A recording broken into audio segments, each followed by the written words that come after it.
SWX nonstop local pre-game coverage of Brawl 2.0 is sponsored by Brett Harris Insurance Agency and Warriors Quiet Water.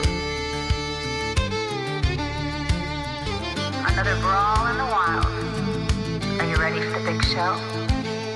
Since 1897, this rivalry of champions has tossed the trophy back and forth in unprecedented Officially Brawl of the Wild ×2. circumstances, families divided, emotions running high between the Cats and the Grizzlies. Our hero making history. We'll have to wait and see who will end up in Tennessee. Will it be the Cats or the Grizzlies? Hey Montana, you ready for some football? Now, here's the SWX nonstop local team.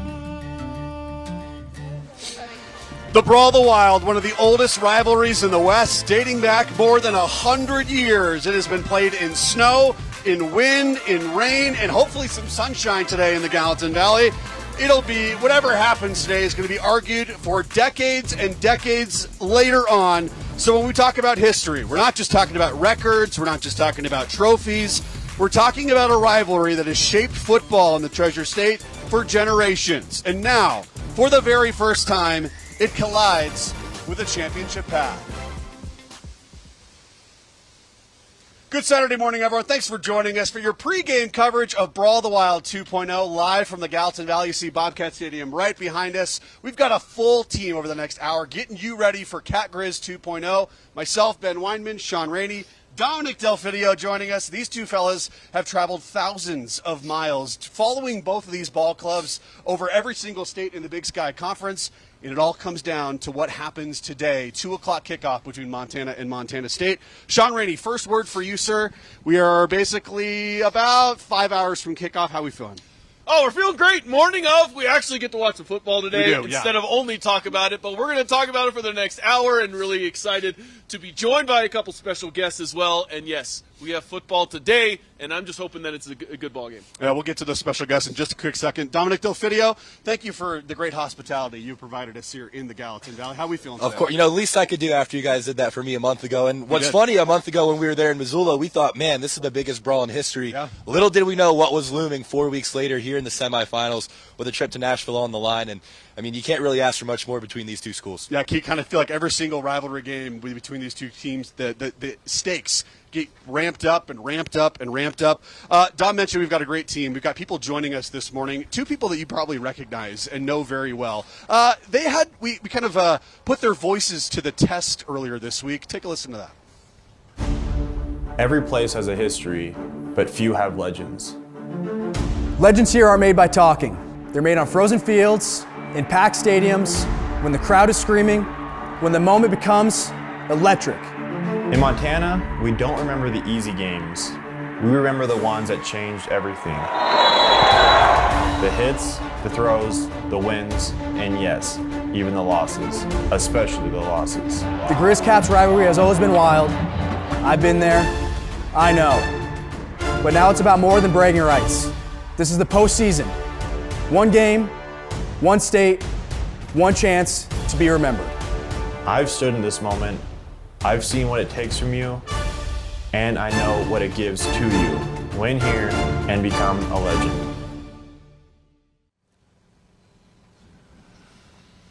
Welcome in two legends for both these teams wearing maroon and silver and blue and gold. Of course, we got number 37, the Helena native, Marcus Welnel, joining us, and touchdown Tommy Mellott, the Butte America native as well for the Bobcats. Fellas, welcome. We are finally here. We finally have a ball game that is happening today. Tommy, you guys are the hosts. First word. How are we feeling 5 hours from kickoff? I'm just so excited for today. I don't think I'm the same as everyone else in the state of Montana in saying that there's very little sleep even as a person who's not going to be involved with the game on Saturday. Talking with people, trying to get ideas, hear from insider perspective, whatever it might be, just to get a little bit of a feel of what's going on inside those two different buildings and the preparation for this game today, and so the same way I'm it's finally here. It's like Christmas morning early. It's like Christmas Eve, whatever today is. We're fired up. It's an early Christmas present for it. So it'll be a great day for the state of Montana. And what a present for the entire state of Montana. Marcus, you and I are the only ones rocking maroon today on the set. You are in enemy territory today. How are we feeling?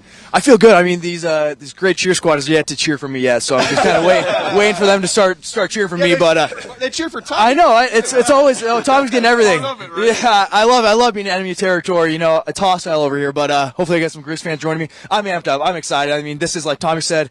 It's a holiday for the state of Montana. We get to do it again. It's like the Super Bowl. The entire state's really amped up, ready for this, and I'm excited. I love it's the pettiness of the rivalry is great. They can't cheer for you. Yesterday all of us went to the Western Cafe for breakfast, and this guy, he really thought one item on the menu, the Bobcat breakfast, was what he wanted, but he couldn't say it. He just pointed that one. I'll take this. Like, not say Bobcat. I just love it. And it was fun to be in the Western Cafe yesterday and watch this guy just get swarmed with people. It's still touchdown Tommy, a big deal here in the Gallatin Valley. And the reason we are in the Gallatin Valley is because this is Brawl 2.0. We did have Brawl 1.0 last year, and the Cats earned home field advantage 31-28 against the Grizz back in Missoula last year. Home field advantage, Dom. Basically, since 2016, a road semifinal team has not won. So, how great is it for the Bobcats that they're playing in Bobcat Stadium? Oh, it's massive. And, in yesterday's morning show, we asked Tom, how many home losses did you have? He said one singular home loss. That's an astounding stat. A crazy stat. And, 50-2 in their last 52 home games. And when you look at the playoffs in particular, Montana State is 18-4 in playoff games inside Bobcat Stadium. So, the losses don't happen a lot here in Bozeman. The home crowd behind them, 20,000 strong here inside Bobcat Stadium. And when you look at Montana's schedule, right, they've had road games, but really outside of Sac State, I really don't think they played a true road game this year. So I really think I believe that this will be the most hostile environment that the Grizz face this season. Tommy, why is it so hard to play in Bobcat Stadium for opposing teams? I think that we have a great community that fills up that stadium every single Saturday and makes it a hostile environment. You don't really get to see that a whole lot of places in the FCS, and so you really can't prepare for it.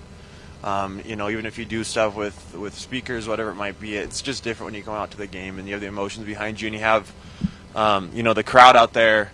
And then I do think that the semifinal situation and why there's been so much success is it's been dominated by the Dakotas and the Montana schools, and really, these are very hostile environments with the fans, with the weather, with the altitude, and typically you see teams coming from the East Coast or down south, just as we saw last week with teams from Texas coming up here, and it's a little different. It's a little bit different for sure. Yeah. So I think it's so funny because it's really not an away game for in that sense of the and the environment is very similar, at least with the weather. But yeah, I think that as we talked about, the only thing that win back in the end of November guaranteed Montana State was a home field advantage to the playoffs, and that's what they were able to earn, and now they have another opportunity in front of them today. So fired up to see how they were able to prepare this week and go after that game. And Dom, you talked to two of his former teammates today about why it's so important to be playing in Bobcat Stadium. Yeah, I sure did. Adam Jones, Caden Dowler, two guys that know how to get Bobcat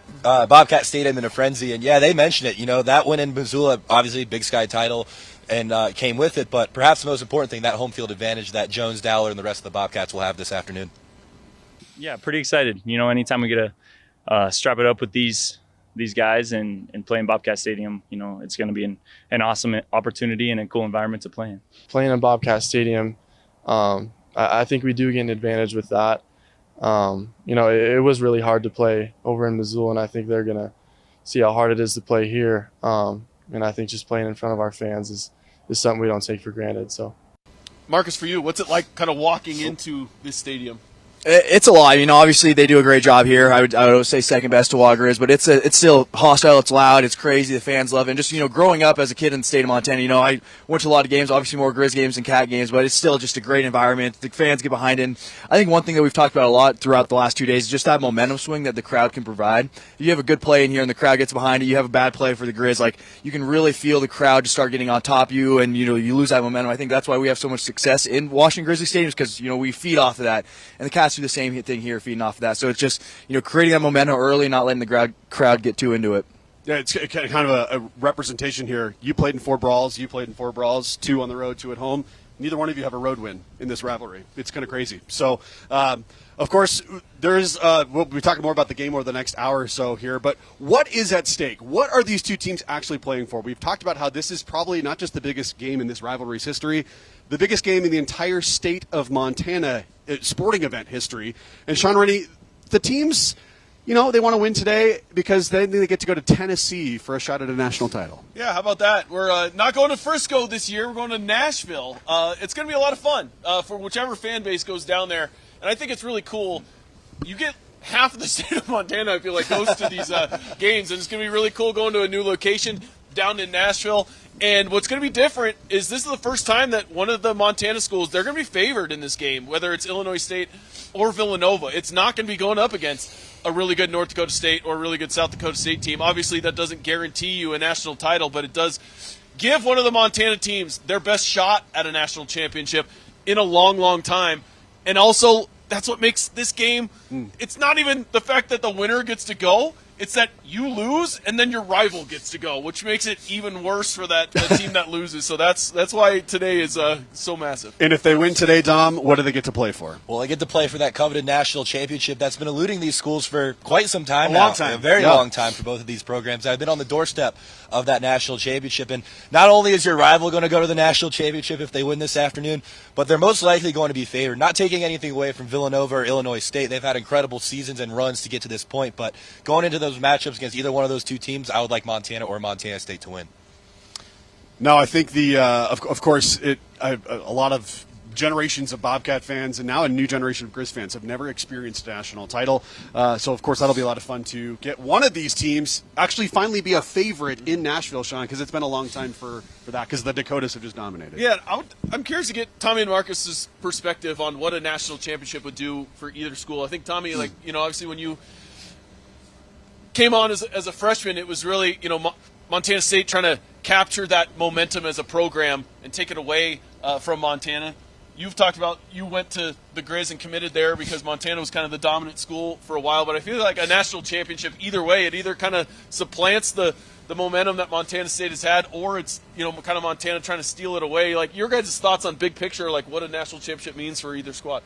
Yeah, I mean, I think winning is just so deeply rooted in the entire community, and essentially what that does is, it facilitates the next generation to be a fan of that side. And so, I always thought that every single year, this game specifically, it was going to drive recruiting for that sole year, but then also in the future as well, because there are kids that are, in 4th, 5th, 6th grade they might not watch a single MSU or U of M game besides this one because, right. And that's all they know, is who won that game that year. And as they continue to grow up, it just builds their, roots in the side of the rivalry that they're going to start supporting. And so, in the same sense, I grew up in Butte, Montana when Colt Anderson was over at the University of Montana and having a lot of success. And, I think that it was clear that, I liked watching him. Obviously as I continued to go through high school, I realized,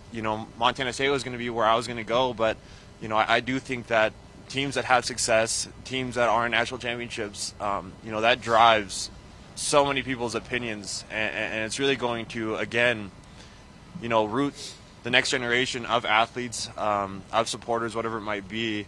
And it can completely, make a unlevel playing field. And that's why I think it was so special while I was at Montana State, and seeing how Coach Choate and the class before me were able to build the program up was, Montana for a long time just had, so much success in the state. And, for Montana State to be able to, come from a place where, we might not have had the same sort of support and to be able to build such a great thing that's going on right now. And then Coach Vegan to continue to perpetuate that and to have so many kids from Montana that have had so much success at Montana State this year with, Adam Jones and Zach Cruz and Bryce Greavy and all these guys, Caden Dallard, Taco Dallard, all these guys that really run the program. It's very special to just see the kids, and you can already, see in just the past, 8 and 10 years how the success of Montana State has been able to drive more kids' interest in coming here and playing at Montana State. So they have huge implications that go way beyond,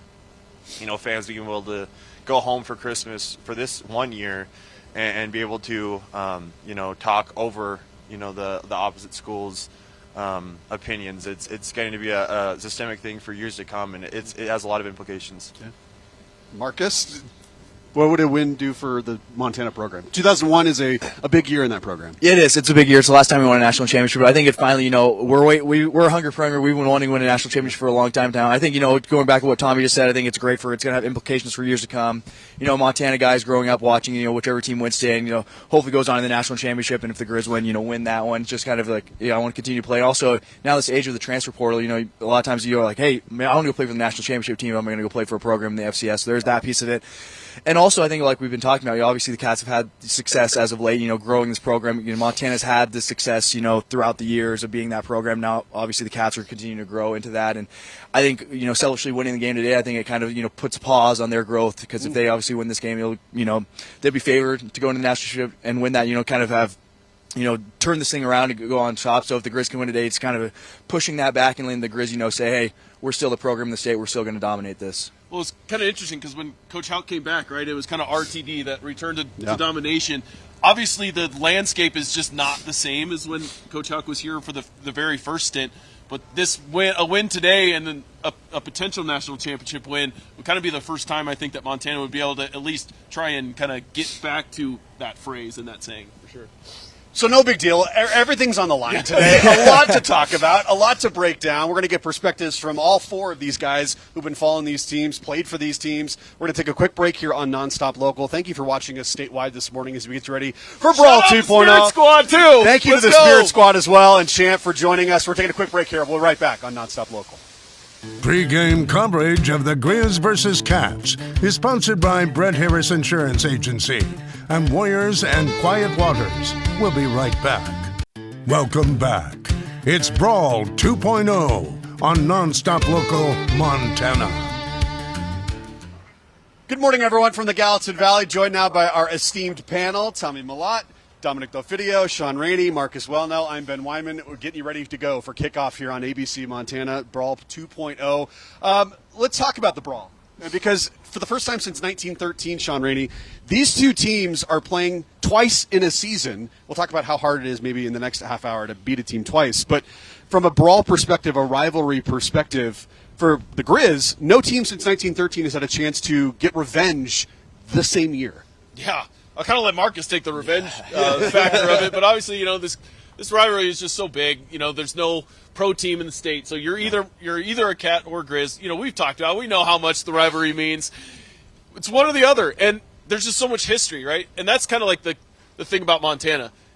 They say, everyone's connected to everybody, I feel like, in the state. And so you always have, friends, family members, and it divides a lot of people. And then, obviously, we got a pretty cool trophy, and there's pretty cool stakes. Yeah. Pretty cool and pretty large trophy, to say the least, fellas. Tommy, I was talking with you about it, what it's like to win when you go grab that trophy, and you said, man, I would try to, but those big offensive linemen, they wouldn't let me put it on my shoulder.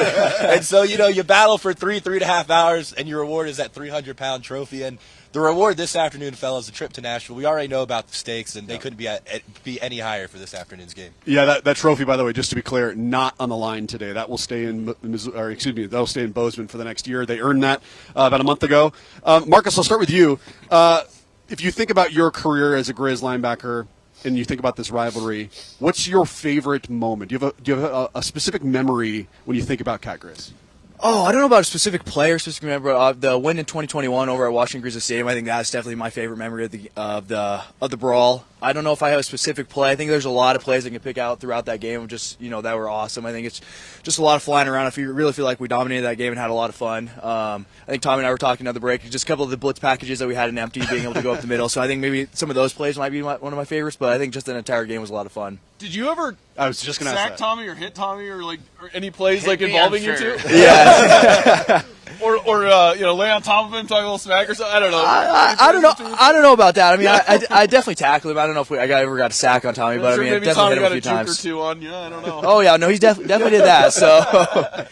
Yeah, but I think that was, Tommy, that was your freshman year. But I was just talking about that team, too. Like, that Cat team was so good. They had a lot of guys that, got drafted in the NFL or could still playing in the NFL. So I think that was a really good team. So to be able to come in there, obviously that was where the Cats had won, I think, 4 games before that. So they were going on their 5th. So I think it was just a great win in Washington. I mean, I wasn't part of this play, but Junior Bergen getting the touchdown the second play of the game, just that momentum, the rest of the game, we really carried that. And it was some fun. Justin Ford, that block field goal for a touchdown, that place absolutely erupted. So there's just a lot of different plays from that game. It was a lot of fun. And you talk about that heavy trophy. One of the coolest memories for me was my brother was on that team, so him and I kind of carried that trophy up the tunnel together. We have a really cool picture of both of us bringing that trophy up the tunnel. So that's a cool moment, and just that entire game was a lot of fun. Tell me, we're not going to ask you about 21 because I know you don't want to talk about 21. Your favorite moment in this rivalry as a quarterback? Well, I think 21 also, is a base of my best memory, and that was essentially, after that game, we had lost in 21. We had lost the first game at Wyoming, and we had rattled off quite a few, and we had the opportunity to be a conference champion. And as Marcus talked about, it was MSU's going for the 5th consecutive win in the rivalry. Which had never happened before. I guess I'm not familiar, but that for me it was my first, and I really didn't know what it was going to be like. As a fan, you can imagine what it was like, but going out there and playing for the first time, it was an emotional game. Every game that first year is very emotional because you don't know what it looks like, but it's a very emotional game. And for you come up short, kind of question, see where you're at, and all those things, and then have the entire year, unfortunately, to have to deal with it. But then come back in 22, and I think, we talked about some of the first plays, Marcus and I as well, just a while ago, and to, just how we were completely stymied in that game in 21, and to have the success that we did, drive in and drive out to start that 22 year. I think that those were just that entire year, what led up to that. That was, really great memories for me, for sure, is just the uncertainty of how that all looked and recognizing what had happened the previous year and being able to go and put those things aside and come out here and completely flip the script. It was, and I think it's unfortunate. Obviously this year, I know MSU and U of M had a great first take at it, first round a couple of weeks ago, but for the most part, I feel like that's kind of in the storyline is one team has to go and deal with the loss for an entire year, and the other team maybe gets a little bit comfortable because they had the win for an entire year. And so for those 4 years that I was in college, I never could understand it because, but that's what the outcome. That's what happened with the outcome. So in the same sense, a month apart, I would have loved to have this opportunity in 21 and 23. And that's what we're talking about, that revenge, too. Like, I'm so jealous of these guys being able to come off of a loss and, a few weeks later get the chance to go do it again. I mean, after losing that game, you want nothing more than just go do it again as a competitor, even though, like, as a competitor, you always want to step in and like, hey, I want to right my wrong, do this again, no matter where I got to go play. Like, even if they got to come here, I think. So those guys are really excited to be able to come here. Obviously, they got to make it happen today, but just to have that chance to be able to, 3 weeks later, avenge that loss, it's exciting for them. Well, we're going to take a quick break here because we're going to talk about the game, and we're going to talk about keys to the game. We're going to get Dom and Sean's keys and what the Cats need to do and what the Grizz need to do to pull out a victory today and go to a national title game. Taking a quick break here. We'll be right back from the Gallatin Valley after this. Pre-game coverage of Brawl 2.0, sponsored by Brett Harris Insurance Agency and Warriors and Quiet Waters. Join us back here for post-game coverage immediately after the game. Welcome back. It's Brawl 2.0 on Nonstop Local Montana. Welcome back to Bozeman, Montana, the site of the FCS Semifinals between number 3 Montana, number 2 Montana State. Winner going to Nashville for a chance to win a national title against the Villanova Wildcats or the Illinois State Redbirds. We'll get to what this means coming up later on in the show. Okay, Sean, we'll start with you. The Grizz have not won here in Bozeman since the Obama administration. 2015 was the year the last one. You've never been a sports director for Nonstop Local for a Grizz win in Bozeman. So the question on everyone's mind across the state, maroon and silver, how do they get it done? All right, here we go. We're going to go with some puns, have a little fun with it. Number one, for what it's worth. Michael Wortham only had 1 catch for 3 yards in the previous matchup. He's got to get going. We got to see that celebration dance in the end zone. And then we're going L and L Island, not Love Island. We're going Lawler and Loud Island. I think you got to let those two corners play on the outside, bring some extra safeties, stop the running game, and let those guys try and shut down the wide receivers. Then we're going Hi-Ho Silver. Away! Ty Morrison has been struggling a little bit kicking the ball, and Joe Silver's kind of taken over the kicking duties. And I think if you're going to pull off an upset on the road in a tough environment, I think a kick or two is going to have to be made in order to get that done. Marcus, what about you? I don't have any. Mine are not cool at all. Yeah, no, yeah. I'm the word guy. You're just, No, I think it's the same. A lot of different games. I think the keys to this game are going to be control the turnover battle. So if you can get, not turn the ball over, get some turnovers, I think that's going to really help. You mean no tipped intercepted passes that go for no? A touchdown? Yep, no tipped interceptions for a pick six there. Let's not do that this game. Let's control. Let's get some turnovers and let's not do any. I think controlling the line of scrimmage, I think it's going to be big. I think we've talked about it a lot over the last few days. That Cats D line is really good, so our offensive line being able to do that, and also the Cats. I think the Cats O line's on another strength of their team, so our D line being able to control that, and not letting it go crazy. And then the biggest thing with this rivalry game is controlling the momentum swings. I think there's going to be a lot of momentum swings, not getting too high, not getting too low, just really controlling that throughout the entire game and just playing fast and physical.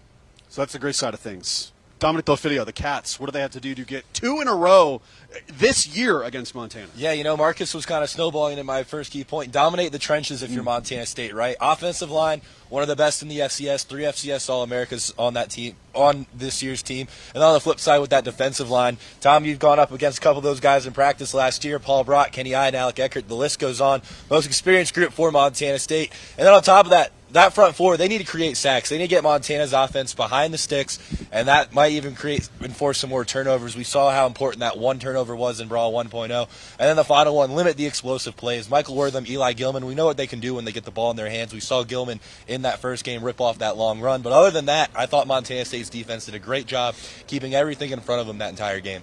Tommy, what about you?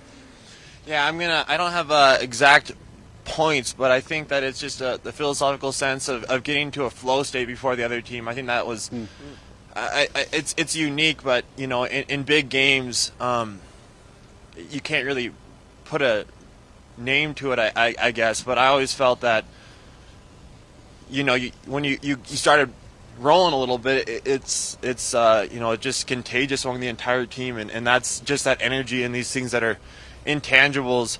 I think that's what Montana State needs, is just to be able to get in that flow state, and that's for the coaches. They got to set them up with great scheme, and then players play with passion and let those things loose and go out there and have fun. I think that's something that I was always told as a player, and I could never really figure out, because it was this is my job. Like, this is that everything is. I've worked so hard for these opportunities, but I think that it was a byproduct of that flow state as having a lot of fun. So that's the key to the success of Montana State today. Are the first few plays like scripted every single time? Like, you talk about that flow state. Like, what is Montana State like when they get the ball first? Like, do they know those first few plays, or is it going to be kind of dictated down to down? Yeah, as an offensive coordinator and just as an offense, you want to have a little bit of certainty when you go into a game, because there's so many things that are out of control. So as you get to the end of the week, you really put a couple eggs in a basket, and you try to get a sense of what the opposite team is going to do, but you also put your team in a position that they're going to be comfortable with, and so yeah, you do have a couple of plays that are going to be scripted. Get some tells from the defense, like I said, and then let guys try to get into that state early on. Okay, that's fascinating stuff, and that's fascinating stuff from you too, Marcus. We're going to take another quick break here. When we come back, we're going to talk about why this is 2.0, what happened in 1.0, what Bobcats and Grizzlies can learn from what happened in Missoula about a month ago. Keep it right here, folks, getting ready for Brawl 2.0 on Nonstop Local. Thank you for watching pregame coverage of Brawl 2.0, sponsored by Brett Harris Insurance Agency and Warriors and Quiet Waters. Join us back here for post-game coverage immediately after the game. Now, here's the SWX Nonstop Local team. You're watching Brawl 2.0 coverage, getting ready for kickoff here on statewide Nonstop Local, joined by our SEAM panel here for the next 20 minutes, getting you ready for kickoff. Sean Rainey, we'll start with you. Of course, we were all gathered together. The whole state was gathered together for the annual family reunion for the state of Montana in Missoula. The Cats winning 31-28. We'll start from a Grizz perspective. What can the Grizz take away from that first matchup that they can apply to get a victory today? Well, I think we've talked about it, how that first game, I think both teams played well. Yeah. And it was just a few bounces that went Montana State's way. And I think that could be similar today, but I think from the Montana perspective, when you're on the road, you're going to have to play well, and I think you're going to have to get some of those bounces. I think, like from Montana State, I think that they can play okay and get a couple bounces and still win, but I think Montana is going to have to play well and get some of the bounces today. And like we kind of mentioned earlier, I think IOT had like 28 completions and only 186 yards. I think you want to kind of up the air rate a little bit and throw it more than just once or twice more than 10 yards down the field. Marcus? I think the Grizz are going to hopefully stretch the field a little bit more today. I think if their offensive line will give IOP time to stretch the field a little bit, and I think limiting mistakes, doing the different things that they did last time. But I think just stretching the field, doing some different things like that. Yeah. Dominic Delfidio, the Cats, 31-28. They get the victory. They have the trophy. How do you repeat that? What do you see from them that they need to do today? Well, I think they just need to rely on their run game, right? Run the dang ball, Tommy. I'm sure you're familiar with that mantra. I got a grin from Mr. Mellott. But no, I mean, you have two great backs in that backfield. Adam Jones, Julius Davis, Jones. You almost have two 1,000 yards rushers in those backfields. And you can't forget about Justin Lamson as well. He's very effective using his legs, and that was on display in that first matchup as well.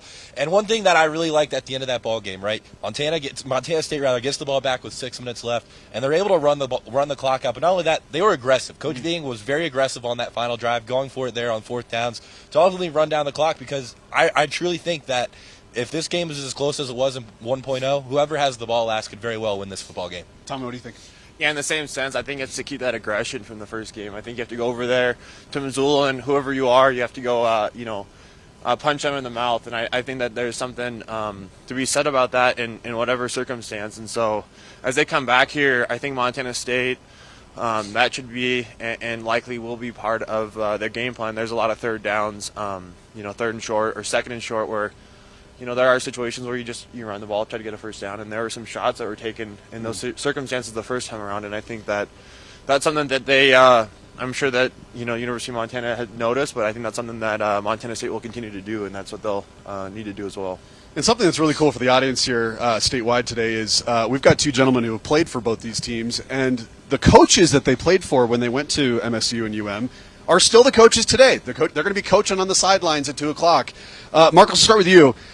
What is Bobby Houck like during this week, and what do you think he's been telling his team this week in particular to get ready for this game? I think it's a very intense week. I think Coach doesn't really want to talk about it too much, but we all know about it. We're all very it's quieter, not less joking around, very more serious about things going on. I think you're talking to everyone wants to know like the pregame speech, what's that's like versus game. I think Coach Houck's always. And his mantra is like the Friday night, like last night, he gave a speech. We watched a highlight video. He gave a speech about the game, and then today it's more of a let's say calm, cool, collected going in here, knowing we all know we don't really have to get amped up for this game. Everyone will be amped up down in the locker room. He really doesn't have to say anything crazy. The guys will be ready to go. He gave the speech last night, and it's like, hey, go play fast and physical and go do our job. What about you, Tommy? What is Coach Vegan like this week and kind of in the moments, the Friday night, and then the moments today leading up to the game? Yeah. I for sure every single week it was a process-oriented team, and so I think everyone is that way to some extent. But that didn't really hit me until we got to this week, and I understood what it meant, because there's so many things that are out of your control, and there's so many distractions that come up this week, and so because he had already instilled that consistent process, and you'd already known it, and it was something that you built up every single week, that you're able to go back to what you knew, and you weren't able to allow those distractions to take hold. And so that was something that I always really appreciated once I was able to understand it. And so in the same sense, like he saw that, and it was so many weeks ahead that he was able to build these processes. So as this week started, it was just the reassurance that what you were doing and that same game plan that set us up to win, every week before then would continue to do that. And I think that even through the playoffs, very similar message from him. So it's just that consistency. Yeah. And as we got closer and closer to the game, they got a little bit more emotions, but it was really just going out there, being able to play free, recognize your why, look at the guys around you, and play for them. with both coaches looking for their first national title. It's going to be fascinating to see that coaching matchup. We're taking another quick break here. More to come. Keep it right here, folks. You're watching Brawl 2.0 coverage on Nonstop Local. Welcome back. It's Brawl 2.0 on Nonstop Local Montana. Folks, we are keeping it together here. It is getting cold in the Gallatin Valley. Hopefully the sun is peeking out. We're seeing blue skies. The flags are doing a little whipping. I think that probably favors one team more than the other. We'll have a weather forecast for you coming up on nonstoplocal.com as well. We are basically about 4 hours away from kickoff. What are the teams doing right now? What do you remember about kind of riding on the bus, Marcus? We'll start with you. Riding on the bus to get over to this stadium and kind of walk the audience through what the next couple hours look like for the Grizz. Yeah, it's definitely a lot different, I think, for the Grizz, going back and forth. Because, my first time I came here, we stayed in Livingston. So then, you're going to Livingston, then you're coming over the You're going pass. back. You're retreating. You're coming back the other way, going over there. My senior year, we stayed in Big Sky. Oh. So we're going down that pass over here. But now the team's in Belgrade. So I think just never Bozeman, though. not staying in Bozeman. Anywhere but Bozeman. It's nice that Belgrade's got a hotel now that we can go stay there. It's a little closer, bit of a drive. But I think the guys right now are probably eating a breakfast, eating a big meal, getting ready to go, kind of the last meal before the game. The coach is going over the kind of the last minute stuff, just getting the guys ready to go before you get on that bus and things really getting amped up. And then, for home games, you can go get a good lift in, do different things like that. An away trip, this locker room here is by far the worst in the Big Sky. So it's tiny, not a lot of space there to get ready. So the guys are going to show up. A couple guys will go down to the field. Take turns getting ready in that tiny locker room, get ready to go. The student section is going to be crazy, letting you hear it right when you go out there. But I think just getting in the right mindset, getting the equipment on, heading over on the bus. It'd be very quiet bus trip heading over here, just all business. What about look at that 37 flying around? 37 flying around there. Tommy, what about you from a home team perspective? What are the Cats going through for the next 4 hours, and what do you remember kind of about those pregame memories for your time here? Yeah, again, it's just it's a consistent process, and so guys are you're going through walking through some of those plays that you are going to be setting out there to make sure that there's no questions and they're executed to the best of their ability. You're going to go inside. You're going to talk about the keys to the game, how they see it, each position group, emphasize the individual things that they've been working on all week, and then allow each individual to go through their process to get in that right mindset. And that's some people, it's music. Some people, it's being a little more relaxed, hanging out, talking, joking. What was it for you? For me, it was I like listening to more calming music, like and so I always thought that was odd. I always figured a lot of kids when I was younger would be listening to pump up songs that you would traditionally listen to, and I try to do that for right off the bat because that's what I figured you're supposed to do. I was trying to figure it out, and eventually you recalibrated. I was like, yeah, and I said that's just not.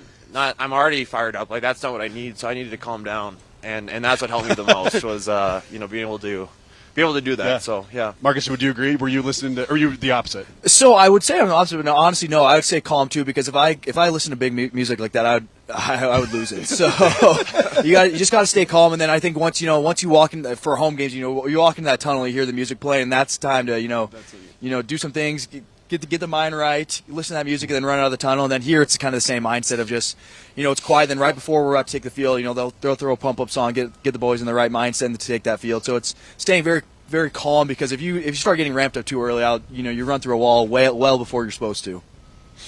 Okay, we're going to take another quick break here on Nonstop Local. The last block of the show, it is prediction time. What do we think is going to happen a couple hours from now behind us in Bobcat Stadium? They're playing for everything, folks. Cat Grizz 2.0.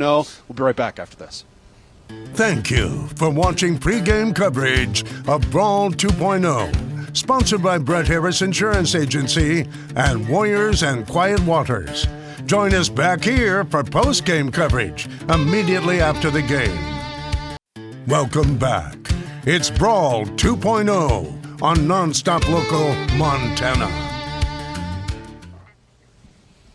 Welcome back to the Gallatin Valley, everyone. Our team is ready to bring you what we think is going to happen. put some, maybe not put any bets on our following our predictions here, but I'm just going to give my prediction, and then I'm going to get out of the way.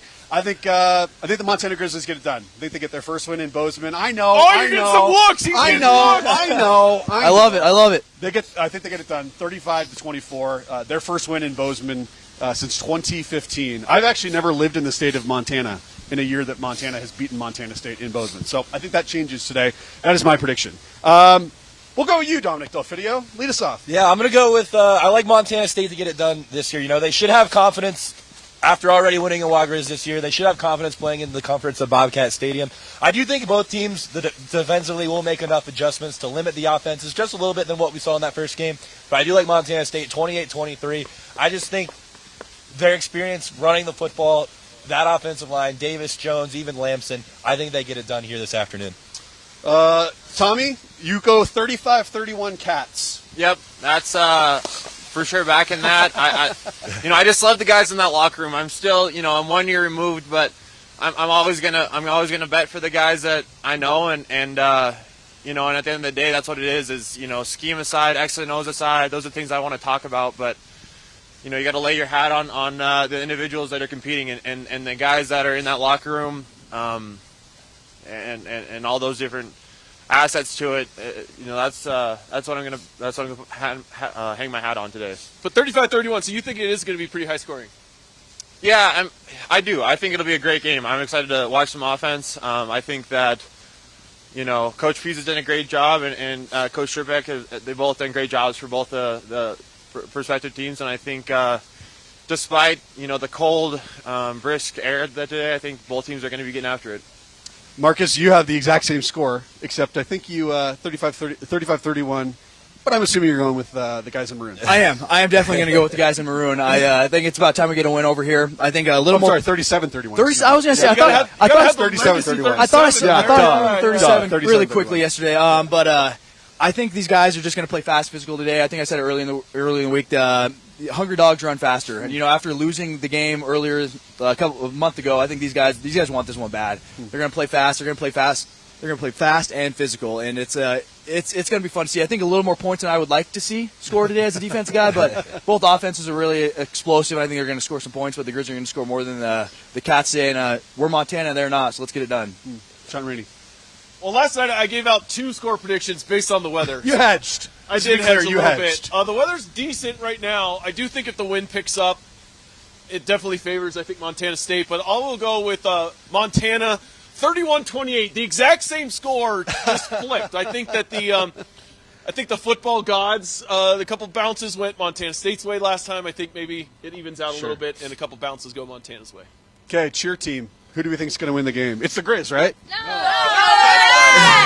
Cats by a million. Cats by a million. Champ, do you have a score prediction? Who's going to win? Chance to be doing a lot of push-ups. Okay, folks, we are going to be wrapping up our coverage here in just a few minutes. I just want to give everyone kind of a sense of what our programming is going to be like for the rest of the day.